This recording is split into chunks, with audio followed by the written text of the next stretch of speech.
Tim Petrowich for Dateline, Marion, and WGGH Radio, and we're here for our weekly visit with Marion head football coach Jason Dunning. And got a big game coming up. It's homecoming this week, but we're going to have to go back and talk about last week, and it was a tough one, 55-28 loss to the Wildcats. Some other things happened during the game that we'll touch on a little bit, but the thing that we talked about after the game was it just seemed like that once Centralia got ahead of steam and started rolling down that hill, that there was just nothing to get in their way. Yeah, I completely agree. Archie's a heck of a talent. He's a heck of a quarterback. He understands. And then I kind of looked at the film last Sunday, and I noticed one of the first things that I looked at was, they're kind of sideline, and I see, the head coach. I see Brad there. Then next to him, I see Ray Calling, Hall of Fame coach. Next to him, Bobby Brennison, who was the head coach at Centralia after Ray left, before Brad took over. And then next to him is Javon. So you got all kinds of offensive eyes out there, and they do a really, really good job on their scheme. And I thought their kids played extremely well.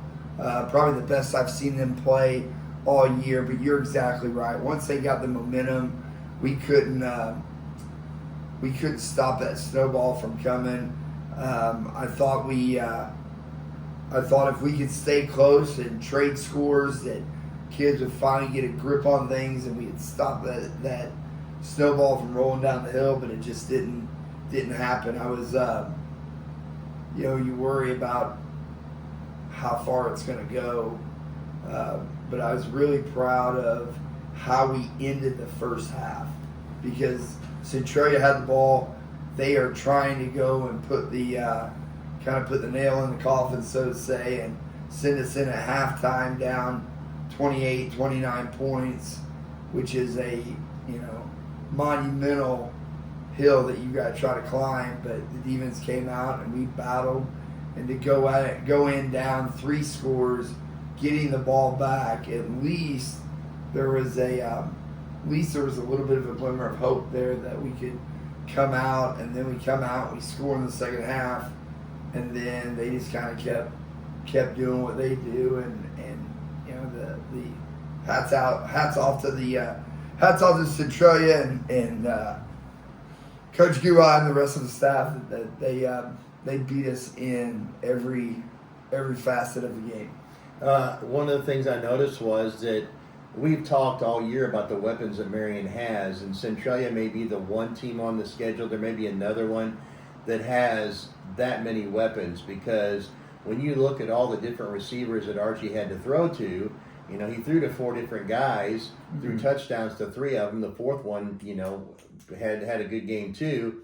Then when you had the running backs, Mike Brown, who I think he cramped up a little bit late, and he came out, and then the Stan kid came in. They had guys who were doing a lot of guys who were doing a lot of things. And they played, like I said, they played well and did what we have done to other teams. And now we're on the receiving end, so to say, of that same concept. And it's difficult. It's hard to process. It's hard to gain any confidence, and they just, once they were rolling, they kept they were the ones that kept the gas pedal down, and were out to prove a message, and they just played extremely well. And you got to try to change the picture a little bit on them, or try to, and we had a couple flashes, but you've got to be consistent. And their scheme, Archie just executed.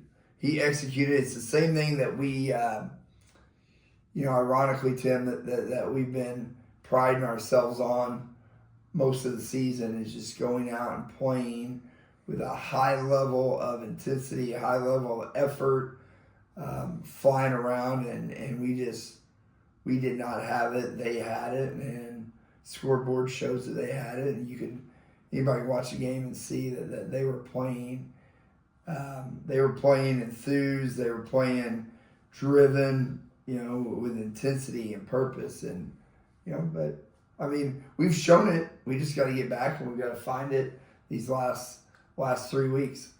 You talked about flashes, which kind of made me chuckle when you said that, because in that game in particular, but we've seen it in other games too. If you blink when Marion has the ball, you may miss something. Mm-hmm. So you had a 67-yard drive that took 47 seconds.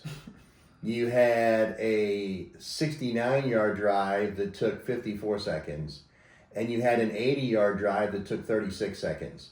And you scored touchdowns on all of those. And that's been something that you have been able to do, which I think in a game like that makes you think, hey, if we can score that quick, all we got to do is get the ball and stop them. The stopping them was a problem, but you proved again, even in that game, you could score in a hurry. Well, we can, and we've got the ability to be explosive like that. I mean, I thought Logan Hoffman made a great catch there on their sideline and got behind the kid, and you're right, we can score, but it was like everything that they tried worked or put us in a situation. We finally hold them. They've got to punt the ball. We're going to get the ball back. And all of a sudden the kid kicks one and it rolls, stops on the one. That completely changes your offensive mindset, because now you've got to be a little more conservative down there. But yeah, we got a couple stops. We got one turnover. We got them to punt a couple times. But you just got to be consistent. And it was like we get a stop, but then we turn around and do something and not score or turn the ball over or punt. But it's just a night that wasn't expected in so many different ways, and they had the advantage. Once they got the momentum, they were able to keep it, and we couldn't do anything to stop that momentum and that snowball from them capitalizing on. I think someone that maybe we haven't talked in depth about enough. We talk about him on a regular basis, but maybe not enough in depth, is Blake Winters. And I think he's the guy, if I'm not mistaken, he probably plays on almost every down in the entire game. He does. I know he's on special teams, he's on offense, he's on defense. So we've seen his exploits on offense, catching passes, running the ball. The last 2 weeks now, he's had double figures in tackles. He led the team with 13 tackles this last week. And Blake has become that kind of guy that you talked about, that's become that leader on the field on all sides of the ball. And that's Blake. And he's kind of like Hudson in a way that he plays with a high level of energy, high level of intensity when he's out there. And he's included in so many different things and has developed into a really, really good high school football player, and I hope that that he gets the opportunity, if so desired, which I think it is, for him to play at the next level, because he has just really developed into that guy that can, he's one of the quickest guys on the team. He's up there in strength, but it's fun to watch him just go out there and play this game that he's gotten, and he's. Few times Friday night got frustrated, and and that's what happens when we are so close to stopping that snowball, and then all of a sudden something happens and it gains momentum again, and you get frustrated because you've invested so much into it. I even think back to that first drive, we get them to fourth down, and we cover it well initially, and then right at the end, Max kind of gets his hands up in there, and we get hit with a PI. But we make a big sack early on that series. We hold them, and you think, okay, let's make a play. Just make a play, and and then A couple of their late touchdowns. The one on their sideline, Andre just went to make a play and just missed. He jumped the route, and Blake jumped the route over the middle. And when you go back and you look at it on film and going, okay, he's one of our best players. He had a great pass breakup. But if he were to get his hands on the ball a little more secure, I think it adds some spark and adds some momentum that helps us out a little bit. But it's one of those games that you've got to win. You've got to win at least a couple of the three sides of that game: offense, defense, special teams, and we didn't win any of the three, and so that's why the score kind of validates that and shows that. Defensively, I'll go ahead and ask this question. It just kind of popped up. In a game like that, I know when you talk about communication being important, and you mentioned the pass interference on Max, we felt like in the booth that and someone had hollered for Max, the ball was coming, and he turns around, he makes a pick or knocks the ball down. Mm-hmm. The fact that he didn't know it was coming until it was too late to turn around and make a play directly on the ball, I think, is what might have caused that penalty in the first place. And I agree with that. They did a little double move, and the problem is, well, I shouldn't say problem.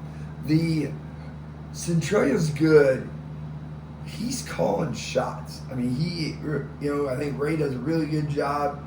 I don't know how much route progression or reading that there is. And I think he just looks for mismatches, and he looks for opportunities, and he looks for where's my best case scenario, where's my best choice. And he kind of double moved Max, and Max bit just a little too much, and then he's running, and just, you're right, doesn't get that head turn. I think if he gets the head turn, maybe he leans a little bit, or maybe he gets a little more around, and it doesn't look as touchy as what it was. But I'm thinking, man, if we get that stops the score. That gives us momentum. That gives us the opportunity to now we go down. But no, I want to say that that play was no, but I'm talking about that play is like something as an example for other plays in the secondary, mm-hmm. where your guys need to let each other know, hey, the ball's coming and things like that. Talking, communicating, and but everybody's locked into coverage, but we work on it. We'll continue to work on it, and I thought we were a step away at times, because Bratton had another play that Max was challenging the throw, and Bratton made a heck of a catch, and then ends up scoring down there. I think it was their third touchdown.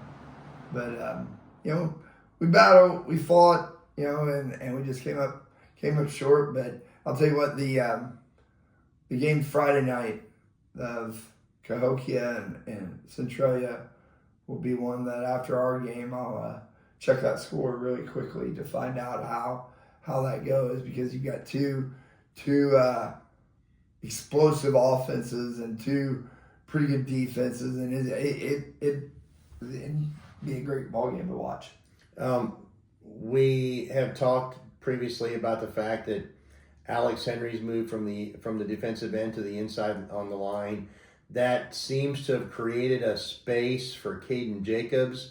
And now when you look at that line across the board, you got Malachi and Alex and Evan Francis, who played great defense on the line. And now Caden's coming into his own. Your defensive line is starting to make some plays. And I know when you give up 55 points, it doesn't look like it. But, when they're passing the ball over the top of them, those guys aren't, there's not much they can do. But they were disruptive at times on Friday night. And I think when you play a team like that, you play a quarterback that gets rid of the ball so quickly, you've got to use your opportunities on defense at certain moments. You can't just turn them loose, because they're not going to get there, because the ball's caught and gone really, really quickly. He knows who he's throwing to, and he releases it before you have time. But there were several times that, it finally got to a point where we've got to do something to change the picture. We've got to sense the pressure, and I thought at times that they were able to affect his throw a little bit, and that's what we're trying to do. You don't always have to get the sack, but if you can get him to clutch or be hesitant or get off his mark, one way or the other, and there were times that we did, and there was times that Caden and Alex and Malachi and Marley and Francis and they're coming into their own, and it's fun to be able to watch them play and do some scheming with them because they're starting to pick it up really quickly. This is a big week at Marion High School. It happens every year. Every year we ask you this same question. I think the routine is the same every year. But, I know you had mentioned with last week being Centralia's homecoming that they did a good job of not letting all of that be a distraction. And I know that's one of the big targets for this week. It matters who you play, but it also matters how much you stay focused on football on Friday night. Yeah, and I think when you've got a veteran group of seniors that have been through this, they kind of understand the expectations. I thought yesterday, being Monday, we had a great practice. We came out, they kind of know the routine, and I think when you stay true to who you are and you stay true to the routine that has been successful over the years, they understand it and allows them to, hey, we're going to go do this. Now we're going to come out, we're going to regain our focus, and we start with film and kind of get them locked in on that. And they came out and were energetic, enthusiastic, and I like the fact that Wednesday is kind of the last really kind of crazy day, and then Thursday we come back in, and Thursday is more of a prototypical school day, so it gives some normalcy to what we do. And then Friday, of course, is the parade, but we've got some things that we do to kind of keep their mind, and we talk about it all week, that everyone, it's all building up to what Friday night is. And Friday night, especially homecoming Friday night at Marion, is a big deal, and it's coming out and supporting us and letting the Wildcats have a fun night on a Friday night. I know that your guys are competitive. They're competitive a lot, and so I come up here to do the interview, and I notice you've got 4 of them out there coaching it. The girls for the Powder Puff competition this week, and that kind of takes away, but at the same time their mind's on football because now they're out there learning and scheming and trying to come up with plays, and which I think ultimately helps them be coaches on the field to a certain extent. And I think it allows them to see certain things, and I think you're exactly right.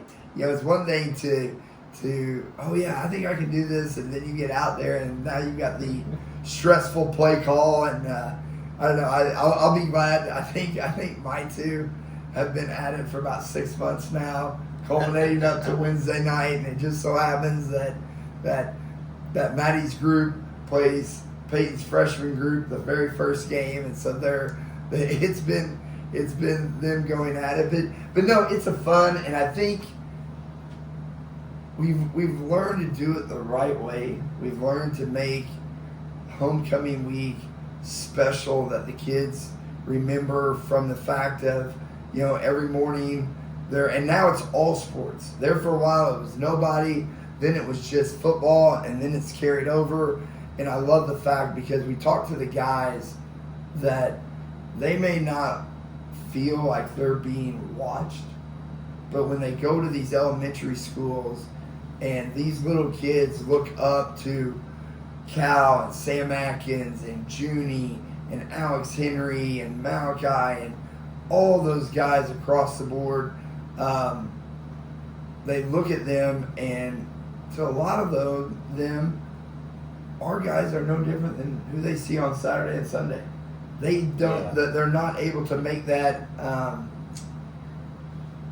to make that difference that, hey, this is just high school. And then to see them in the parade, and those kids have already made the connection because, those players came to that school and they signed their autograph and they gave them high fives. And, it's just special. And then to go through the parade and see what these little guys and girls have done all week and making Wildcat paws and hey, good luck. And it's just a fun night to go out and homecoming week. Yes, it's stressful, but at the same time, I think it comes at a right time that it allows the guys to take a little bit of a break from the stress of the season, enjoy it, compete. Teammates are out here. They'll be out here on tomorrow night on Wednesday for Powder Puff, and they're barking at each other out of good sportsmanship and having fun with this. And it's a good night. It's a fun night at Marion High School. Pep session tomorrow, Powder Puff and volleyball, and then Thursday's kind of normal. And then we come back Friday with the parade, and then showtime, 7 o'clock Friday night. Let's go. And 7 o'clock Friday night is when Collinsville comes to town. Yep. Last time Collinsville came for homecoming, it was not a fun night. Nope. It was another one of those where they started in and the snowball just took off and kept rolling. You had some guys hurt, got some more guys hurt in that game. And then last year you went to Collinsville, played them right down to the wire. I'm sure that a lot of guys are going to be thinking about that game 2 years ago and saying, we're not letting that happen again. Oh, I mean, it'd be hard to say that that's not not kind of the mindset of going in, because that was one that one stung. And you're right, the similar characteristic of what took place, we just couldn't stop them. And they had a heck of a night. That quarterback that night was much like Archie, and when you're the defensive coordinator, it's not a fun evening when there's not much you can do and you're just getting exploited in every aspect. But I think our guys know. I think last year was a sense of confidence that, hey, we can play. Their scores this year have been similar at times, and they're a team. They're a bigger school, bigger team, but it's still homecoming. It's still a Friday night football game, and the Wildcats have to get back to who they were those first 4 weeks, and just come out and lock in, play well offensively, defensively. Get to the ball and play the way that we're used to playing, and give us an opportunity to make this night special for everyone. So I'm looking at their scores, and the first thing that caught my attention, and we talked a bit about this a few weeks ago, the week after Carbondale scored 51 against Mount Vernon in a shootout there, they go to Collinsville, and it's a 7-6 game, and Collinsville wins at 7-6. And so it speaks a little bit to their defense that they can shut down a team that's capable of scoring like Mm-hmm. Carbondale is. But they've had games where they've scored just 1 or 2 touchdowns, and then they've had a couple of games where they put points on the board. But it seems like there might be a little inconsistency for them offensively. Yeah, but they've still got talent, and that's what kind of keeps us awake a little bit. Is can we stop them? Can we play well defensively? They're big up front. They've got a couple good receivers. Quarterback is talented, but that's to be expected at the level that we play at. And you bring in a bigger school, and it's probably the last time we'll ever play Collinsville, because they're going to the Southwestern Conference, and they're not a 5A school. They're a 7A school, and so they'll go, and we'll go our separate ways. But it'd be nice to play in such a way that give us an opportunity to move the ball on them, stop them, and hopefully win a homecoming game against them. They do. You mentioned they've got some talent, and some of the names are familiar. The starting quarterback was their backup quarterback last year. last year's quarterback, there was a few plays where he played wide receiver, and so then this guy was in and he threw it to the quarterback last year. So he's got some experience behind center from a year ago. The names are familiar from other sports too, basketball, baseball. You mentioned that they're big up front. They've got a lot of athletes on the team too. They do, and that's to be expected coming from a 7A school. But that's not an excuse. And when we played well against other big schools, and we're just gonna have to come out. And I guess the bigger thing is getting back to playing the way that we know how to play, and playing in such a way that we get our guys the ball, and we get back to that identity of being explosive offensively, being sound defensively, and keep it close, make it a ball game. So there is a little bit of different look for the Wildcats. I want to touch on this. Sam got hurt last week against Centralia. He's in a position where you've said he's kind of day-to-day, but you're also not wanting to use him this week and let him get more healthy for the final two games. Yeah. So that being said, you moved some other guys around. We talked about that after the game last Friday. Now that you've got into a couple of extra days of practice and looking at film and things like that, are those guys going to be a little more familiar and more comfortable? Yeah, I think absolutely. I mean, and it's not a dramatic change. It's you're going to go from here to here, and now you're going to get a few more snaps than what you would have done, and it's just still running the offense, doing what we do. Up front, our guys blocking.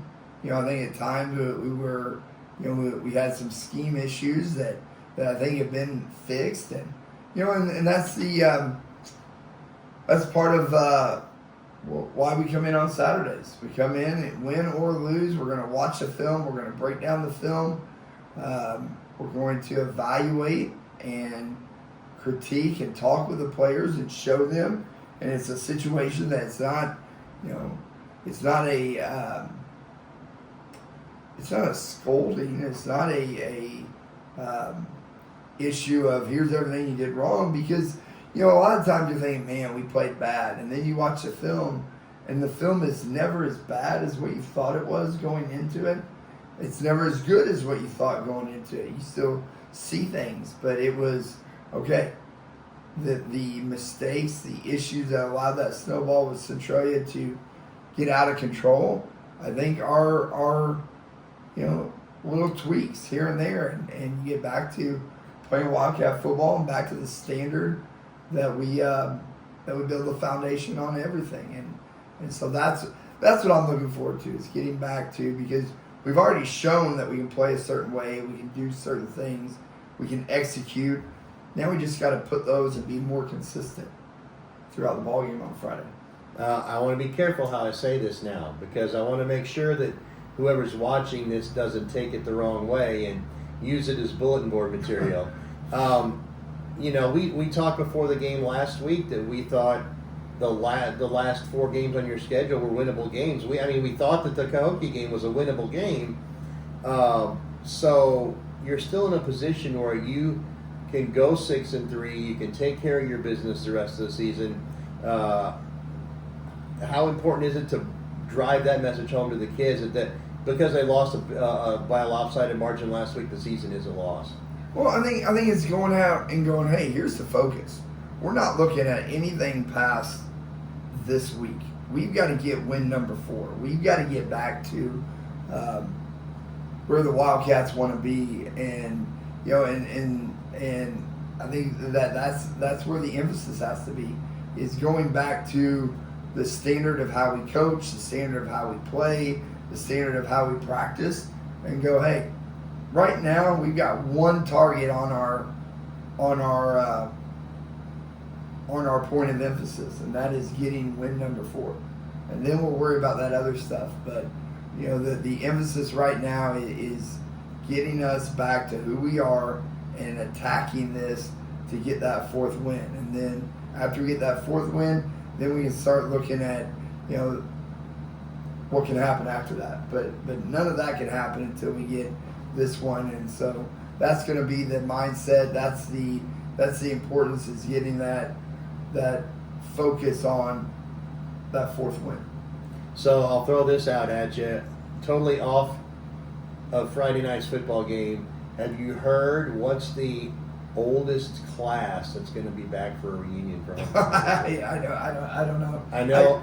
I want to say this. I know he's listening because he's in the studio listening. Okay. But I know that Brian Cheney, that his class is having their class reunion this weekend. Okay. And if I'm not mistaken, for Brian, it is 20 years. Okay. I think that's right. BC. I could be wrong, but I think that's right. I think that's right. Okay. Yeah. Yeah. I don't know. I know there's a lot of stuff going on. I know we've seen 60 and 70 in the past few years. So I just, Yeah. I don't know. I just know that it's fun to come back after lunch on that Friday, and while we're kind of setting up for the parade and so on, just kind of walk around and see what classes are here, and I love the support. I love that we'll be on the trailer, and teams will come up, or former players will come up, and they'll introduce themselves. We're the class of so and so, and that's always fun. But it's just Friday nights at Marion have turned into something special, and I love, as chaotic as it is, we had Pink Out, we got homecoming, we got senior night, all of these events and things going on, and tailgate out there, and it's a fun situation, opportunity to come out and watch the Wildcats play, and so invite everybody to be a part. I'm just saying, I want to hear that train whistle. I love it. Yes, night. Please. And then nothing's more enjoyable than the final buzzer goes off, and you hear Country Roads playing, and just know that we're in a place that we've made over all the years, and all these returning classes have been a part of making Friday nights at Marion very, very special. That's Marion head football coach Jason Dunning. This Friday night, Collinsville's in town for homecoming. Kickoff at 7 o'clock. Be there or listen to us on the radio, or both. You can listen to us in the stands if you want to. I'm Tim Petrowich for Dateline, Marion, and WGGH Radio. Boom. Yes, sir. Oh, goodness. 32. Yay.